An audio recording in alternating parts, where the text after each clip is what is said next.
El trabajo duro no te hará rico. Me saca de quicio la cantidad de gurús, influencers y lo que sea que quieren presumir y decir, nadie puede trabajar más que yo. Soy el mejor del mundo. Mucha gente trabaja más que yo y aún así gano más dinero que ellos. Tiene que haber algo más. Una de las cosas que me saca de quicio de mucha gente que veo en Instagram, que tú probablemente también ves, es todo este mantra de nadie puede trabajar más que yo.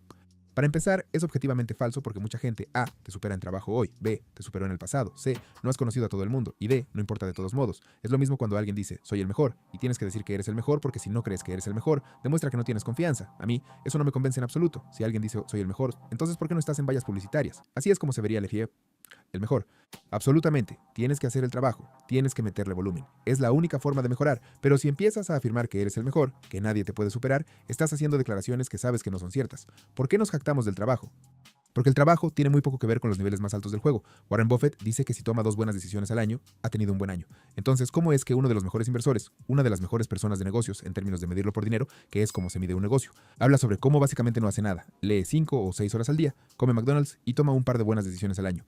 ¿Cómo es que ese tipo está ganando mucho más dinero que las personas que presumen de trabajar tan duro? Hola, soy Evan Carmichael y hago estos videos porque en mi primer negocio ganaba $300 al mes. Dejé a mi socio y lo que me salvó fue estudiar las historias de emprendedores súper exitosos. Así que espero que esta historia de hoy les dé la motivación que necesitan, porque yo mismo aún la necesito. Así que hoy aprendamos de uno de los mejores, Alex Hormozi, y sus ideas principales para llegar al éxito. ¡Disfruten! La envidia es tener el deseo de algo que otra persona tiene y que tú no tienes, así que te falta y alguien más tiene algo que tú quieres y no tienes. Eso es la envidia. Los celos son cuando sientes la amenaza de que alguien te va a quitar algo que tú posees y que ellos no tienen, ¿de acuerdo? Y así, por ejemplo, les daré un ejemplo de cada uno. Entonces, la envidia, puedo sentir envidia de un amigo mío. De hecho, estaba hablando con un buen amigo mío que dirige una gran empresa de pérdida de peso y ahora mismo le está yendo mejor que a mí. Y ahora siento envidia de su éxito. Sí, lo siento. Tengo envidia. Colgué y pensé, te tengo envidia. Por el contrario, si alguien se acerca a hablar con Leila, ¿sabes? Es el hecho de que representen la amenaza de quitarle su atención, esa atención que, en mi opinión, debería pertenecerme de forma continua, lo que me provocaría celos. No he sentido celos en mucho, mucho tiempo, pero ese es un claro ejemplo. Podría ser como con tus hijos. Si tienes algunos, sabes, algún otro adulto en sus vidas comienza a captar su atención o a tener más influencia sobre ellos, sientes celos de esa influencia que esa persona ahora está amenazando tu influencia sobre tu hijo. Así que 2 ejemplos, tienen matices, pero creo que es importante. Y cuando hablaba con Nick Burley sobre esto, hablaba de cómo creo que la envidia tiene muy mala fama. Y no voy a entrar en el lado espiritual o religioso de esto, ni siquiera en el lado de la felicidad, porque creo que la envidia definitivamente no te hace feliz, pero sí creo que la envidia te puede llevar al éxito. De acuerdo, y así que aquí es donde quiero profundizar en esto. La envidia es adaptativa, ¿verdad? Como seres humanos, esto es en realidad de nuestro cerebro antiguo, ¿verdad? Esto lo tienen los animales también, se envidian unos a otros. Y es porque si en un grupo, una persona o un ser, un animal, lo que sea, aporta más valor, entonces te genera envidia a esa persona. Y lo que hace es elevar al resto del grupo para que vayan y logren lo mismo, lo cual es beneficioso para el colectivo, aunque no haga más felices a cada uno de los individuos, pero sí como una herramienta para la supervivencia. Así es. Y para mí, el entender esto y al menos poder nombrar la emoción, en vez de decir no me gusta este tipo o estoy enojado con esta persona, o tener esa sensación negativa a la que no le puedes poner palabras, el poder decir estoy envidioso, ha sido muy liberador para mí, porque ahora sí puedo decirles a esas personas, oye, te envidio. Y por alguna razón, creo que simplemente crea otro nivel de franqueza porque es un cierto nivel de vulnerabilidad y decir que tienes algo que yo desearía tener. Pero entonces notarás que la conversación no es defensiva por parte de esa persona. La mayoría de las veces dicen, bueno, déjame ayudarte. Y es solo cuando disfrazamos nuestras intenciones o intentamos fingir, ¿sabes? Pretender ser de una manera diferente a la que somos, donde la gente también puede sentir que estás siendo deshonesto, como buen trabajo, hombre, ¿verdad? Porque en el fondo se dan cuenta y pueden notar por tus sutiles cambios de tonalidad y por tu mirada que en realidad no estás feliz por ellos, ¿verdad? Y entonces creo que si al menos puedes decirlo, eso en realidad te da poder. Ahora bien, en lo que respecta a juzgar tus motivaciones, porque es obvio que podrías considerar que la envidia es una mala motivación. Mi convicción es que prefiero tratar con personas que hacen cosas buenas por motivos equivocados, que con personas que hacen cosas malas por motivos correctos. O dije lo mismo 2 veces, pero hacen lo correcto por las razones equivocadas en lugar de lo incorrecto por la razón correcta.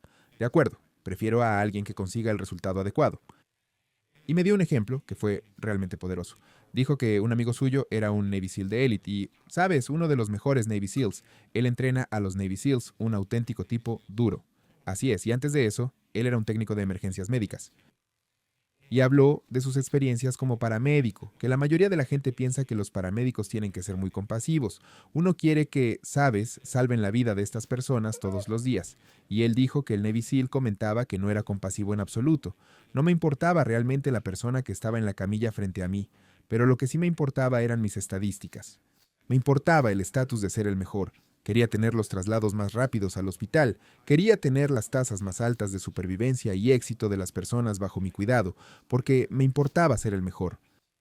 Así que la pregunta es, si fueras la persona en la camilla sufriendo un ataque al corazón, ¿preferirías al paramédico compasivo o preferirías al paramédico egoísta que lo hace por estatus? Pues, si fuera yo, preferiría al tipo que quería enorgullecerse de ser el mejor del mundo y no le importaba en absoluto, porque sabía que su resultado sería más a mi favor que el de la otra persona. Y así, creo que como humanos, como emprendedores, nos juzgamos en gran medida por nuestras motivaciones y nuestras intenciones.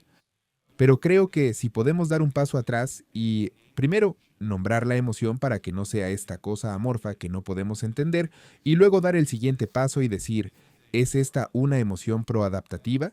¿Es algo que me va a ayudar? ¿O es una emoción que me va a llevar a hacer algo negativo? Y creo que, al menos, con solo identificar eso, podemos incrementar el tiempo entre la emoción y la acción.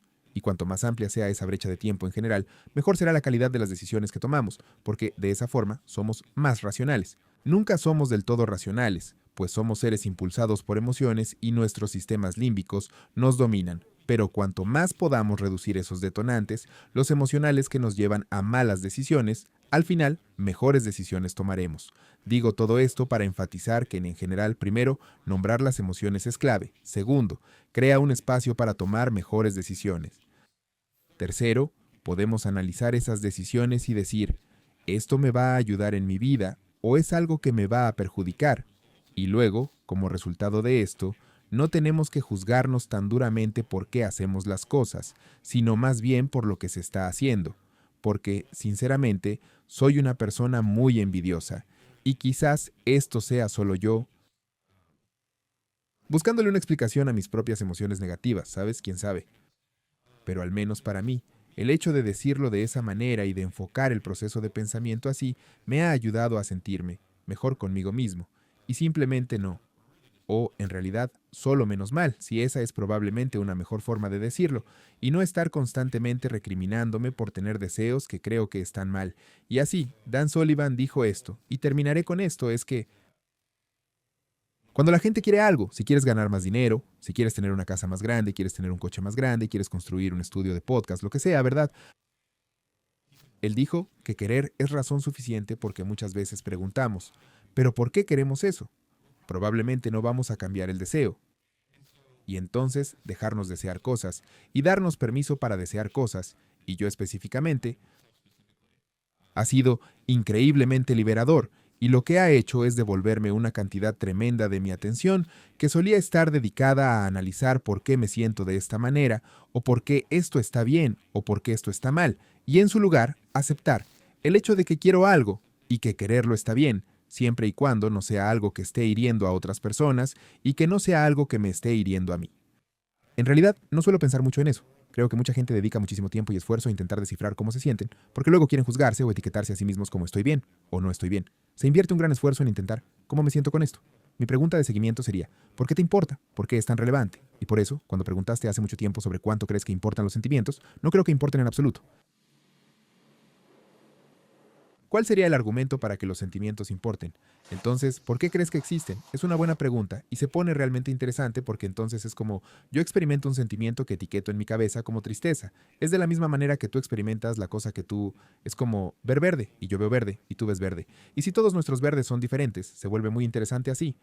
Pero yo creo que sí experimento algo, y si lo midiéramos únicamente basándonos en la actividad cerebral y el ritmo cardíaco, diría que me excito en el sentido más literal al experimentar lo que yo consideraría emociones, y si lo describiéramos o definiéramos el término de esa manera, creo que sí experimento emociones. Así que, quiero decir, estoy bastante seguro de que experimento emociones. Si intentáramos medirlo de esa forma, entonces diría que sí las experimento. Pero la pregunta es, ¿qué tan importantes son? Y entonces uno se preguntaría, ¿para qué? Si es para el logro personal, pues no es demasiado importante. Para la forma física, tampoco es tan relevante. ¿Entiendes? Sí, si estamos diciendo qué tan importante es la emoción para el amor, que es otra emoción, ¿no? Se vuelve algo amorfo, como intentar definir lo indefinible.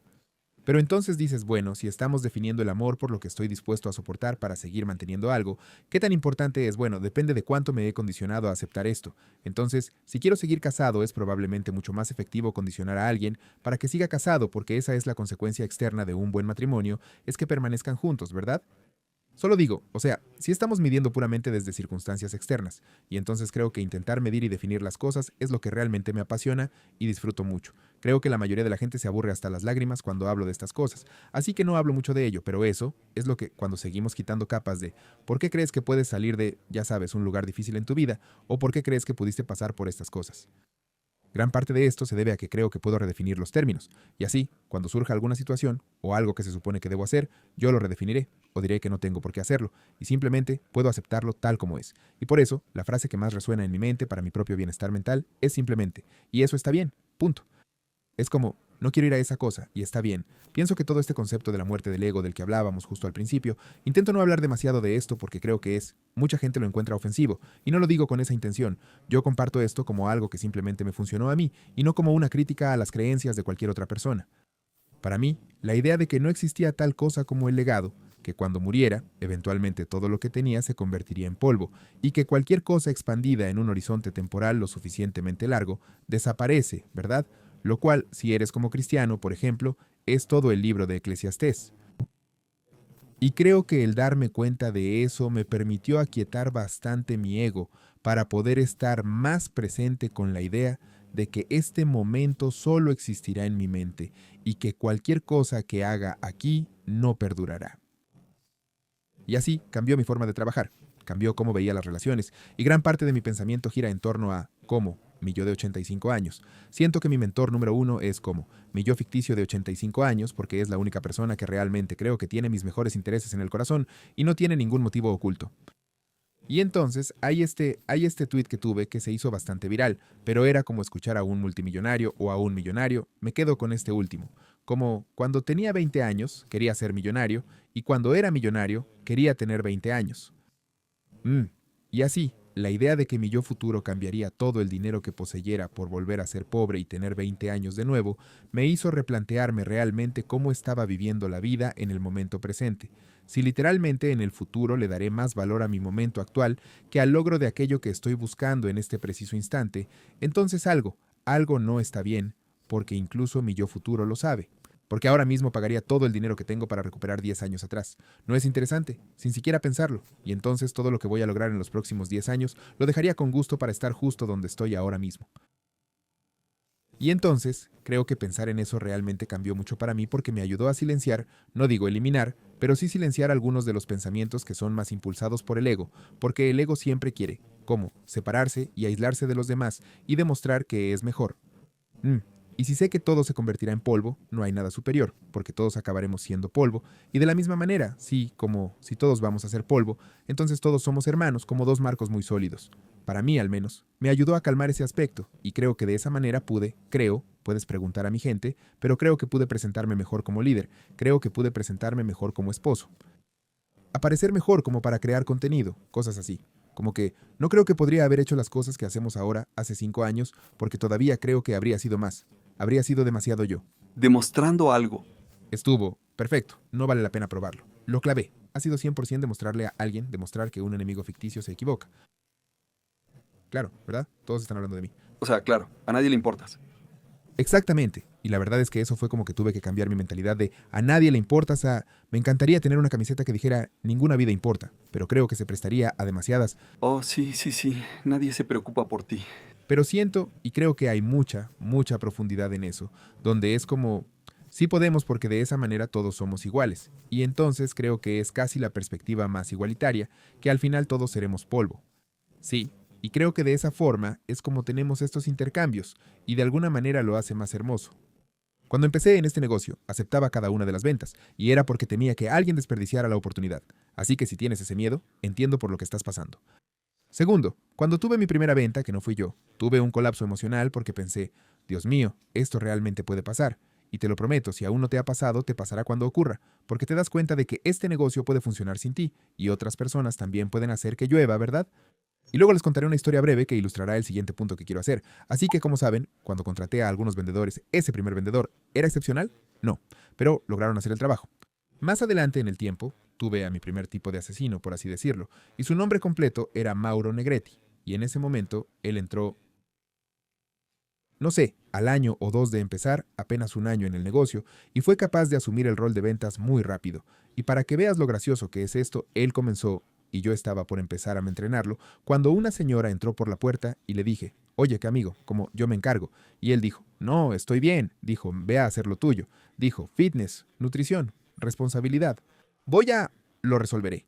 Y terminó cerrando a esta primera dama que entró por la puerta con un pago completo, y recuerdo entrar completamente atónito. Yo estaba como, él ni siquiera sabía cuál era el argumento de venta, pero ella salió riendo, feliz, muy emocionada por empezar. Y lo que ese momento me enseñó fue que es bueno entrenar a los vendedores, pero es mejor tomar a los mejores y simplemente orientarlos en una dirección. Así que esto ha influido mucho en mi forma de pensar sobre el talento en general, y les contaré un par de marcos de trabajo que han fundamentado esto. Pero si observas a Harvard, Harvard no produce a las personas más inteligentes. Seleccionan a las personas más inteligentes y luego les ponen a profesores muy capaces delante, pero el nivel de inteligencia de base de todos los que están en Harvard ya es excepcionalmente alto. Y así, aunque los profesores de Harvard no fueran excepcionales, los estudiantes sí lo son y serían exitosos, independientemente de eso, porque su proceso de selección es tan riguroso, ¿verdad? Y entonces, si podemos pensar en nuestras propias empresas de esa manera, y especialmente si estás en el sector de servicios, mira las empresas de servicios más grandes que existen, como McKinsey, como Bain, como BCG. Mira, básicamente, gran parte del mundo financiero son negocios basados en servicios muchas veces, ¿verdad? Y son capaces de hacer eso porque crean una reserva tan amplia de la cual seleccionar que pueden elegir solo a los mejores talentos. ¿No es así? Escuché esta cita de ese Truett Cathy, el fundador de Chick-fil-A, que decía, el campeonato se gana en el draft.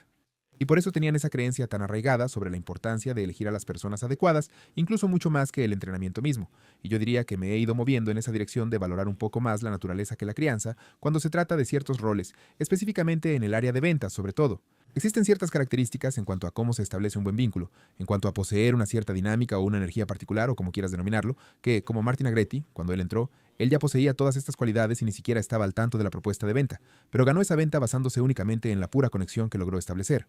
Y así, si voy a dedicar el mismo nivel de tiempo a entrenar a alguien, bien podría empezar con alguien que tenga una base mucho más alta, porque podría pasar 10 horas llevando a alguien de un 2 a un 4,5, o podría pasar las mismas 10 horas llevando a alguien de un 6 a un 9. Y la cuestión es que también voy a obtener más por mi inversión en mis horas de capacitación con alguien que tiene una inclinación natural para vender, en comparación con alguien que no la tiene. Lo interesante de esto, y esta es solo mi observación, es que simplemente tienes que estar dispuesto a hablar con más personas en el proceso de reclutamiento. Diré que, desde el punto de vista del reclutamiento, hay dos tipos de cosas a tener en cuenta. Si no puedes pagar muy generosamente según tus precios, que quizás debas ajustar más tarde, pero si no puedes pagar muy bien al vendedor, entonces tendrás que buscar más, entrevistar a más personas y probablemente publicar anuncios y usar tu red de contactos. Si puedes pagar bien, los mejores vendedores ya están empleados. Y así se trata de reclutar a esos vendedores de otros trabajos de ventas, idealmente de empresas como la tuya, para que ya conozcan muchas cosas al incorporarse. Así se reduce su tiempo de adaptación porque lo único que hacemos es intercambiar productos. Y el ciclo de ventas real, el tipo de venta. Es una venta transaccional, es una venta larga, es una venta de software, es una venta de un programa de coaching, sea lo que sea. ¿Verdad? Hay tan pocas variables que estamos cambiando que pueden empezar de inmediato, lo que también te permite juzgar su nivel de competencia más rápido. Y como una nota rápida al margen de esto, porque es algo en lo que he pensado mucho, si observas a los mejores vendedores y a los formadores de ventas, y esto va a enfatizar el punto que mencionaba antes sobre que gran parte de ello es innato, ¿de acuerdo? Es que si te fijas en las personas más destacadas en este ámbito, te fijas en Jordan Belfort, ¿verdad? Miras a Bradley, miras a, y algunas personas dirían que a mí, desde una perspectiva de ventas. Todos los que conozco que han enseñado ventas fueron vendedores excepcionales desde el primer día. Bradley empezó a vender coches a los 18 años y fue el mejor vendedor a los 18 años cuando comenzó. Y él dijo, simplemente encontré algo en lo que era realmente bueno. Jordan Belfort comenta en su libro que no sabía cómo capacitar a nadie. y de repente, por primera vez en su vida, elaboró un marco para explicar el sistema de ventas de línea recta, que luego se convirtió en su famoso libro y todo ese tipo de material, pero hasta ese momento para él era simplemente algo que hacía de manera natural, ¿no es así?